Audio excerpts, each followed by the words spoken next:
from Fargo and serving you on TV, online, and on the go. This is Valley News Live at 6. We couldn't really process what we had just seen and heard. We're a little flabbergasted by what happened. This man could be facing sexual assault charges after one mother says he touched her children inappropriately. Good evening and thanks for joining us. The Cass County State's Attorney's Office now says they're reviewing possible charges stemming from this incident. Lisa Gedros says the man who she doesn't know kissed her 18-month-old daughter and groped her 8-year-old son. This all apparently happening at Lindenwood Park last night. A lot of people saying that, we should have attacked this man or detained him until police came. It's, you don't know what he has in his pocket. I don't need to plan a funeral. The man accused of touching the woman's kids was questioned by police a couple of hours ago, but has not been arrested. Valley News Team's crime and safety reporter Nicole Johnson spoke to him and his wife, who claimed the whole thing is a misunderstanding.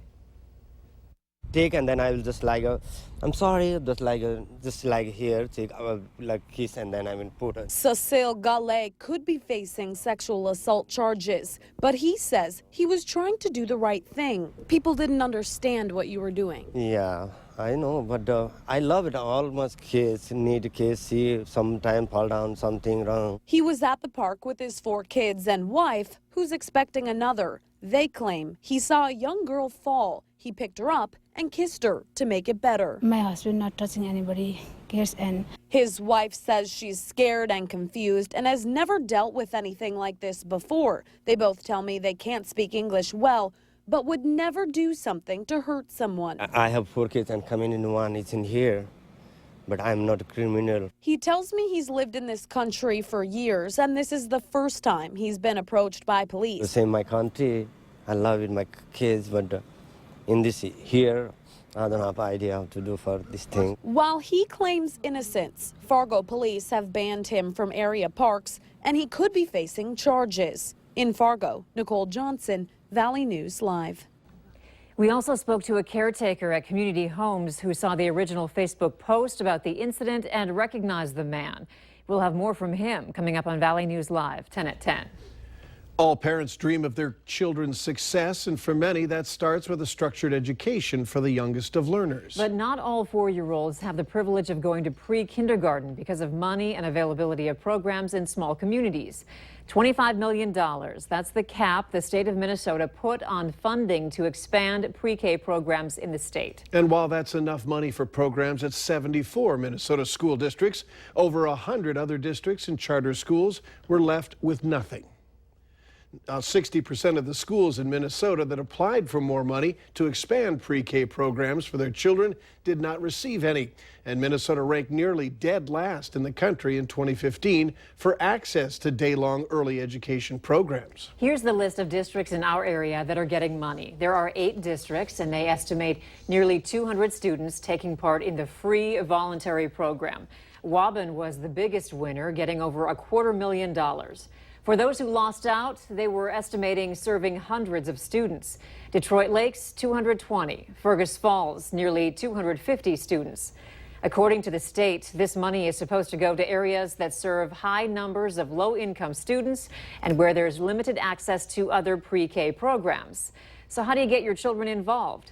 Well, for students at Climax Public Schools, they tell me every year they have a preschool roundup. Their parents need to bring their kids through a screening process to get them enrolled in the program. Over in Monoman, they haven't started up the program yet, so there's still time to get your child enrolled. Also, with a teacher shortage statewide in Minnesota, look for that to be a potential issue as these districts continue rolling out full-day pre-kindergarten.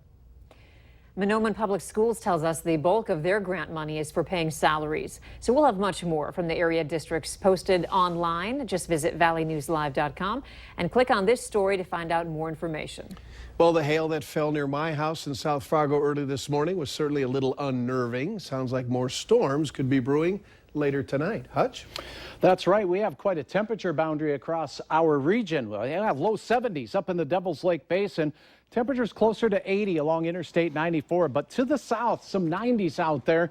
The radar not too bad in our area right now. Enjoy the early evening hours as it looks very quiet. A severe thunderstorm watch, though, for portions of western North Dakota.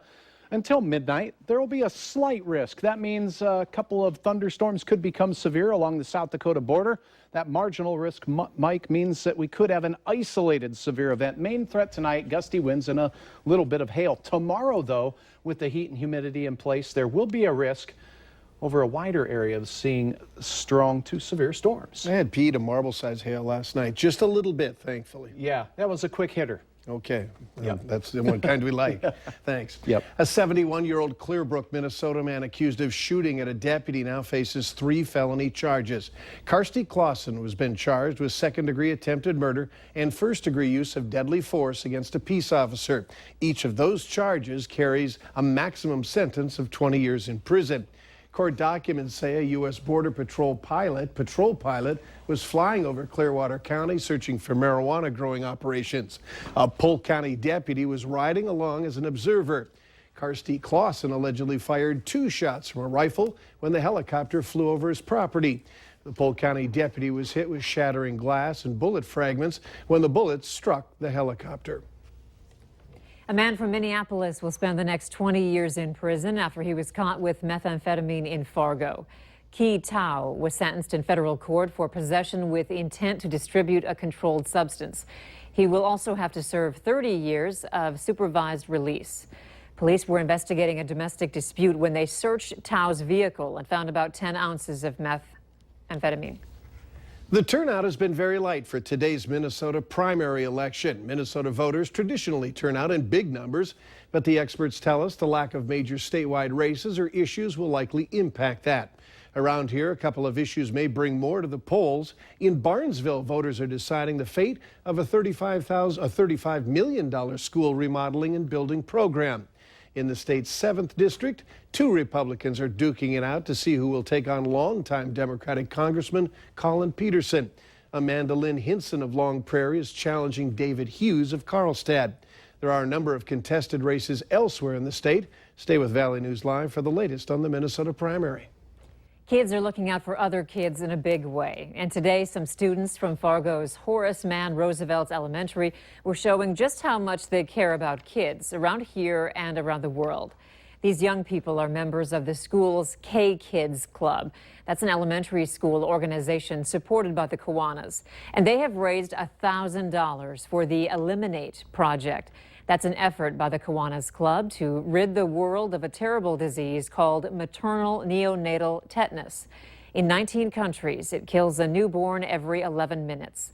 The kids say it was a great experience raising the money, especially through the sale of brats at the Northport Hornbachers. We got to talk to a lot of people, and it was kind of fun selling all the brats and stuff, and getting $1,000 and stuff for selling brats.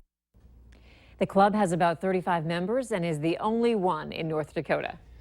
The last United Way school supply drive is happening right now at the Fargo Dome. Thousands of families in need are receiving backpacks filled with school supplies for the upcoming school year. It's the second distribution event for the 2016 school year. Thanks to your generosity, as of today, more than 5,300 backpacks have been filled with supplies.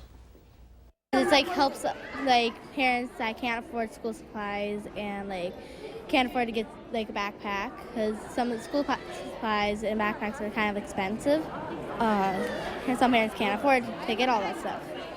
Tomorrow, representatives from area schools will pick up remaining supplies and distribute them to newly enrolled students who can't afford the supplies, or to those who are unable to attend one of the distribution dates.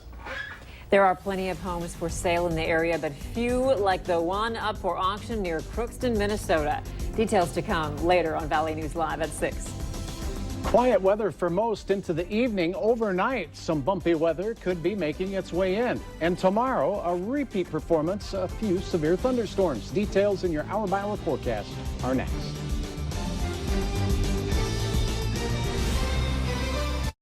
You're watching Valley News Live.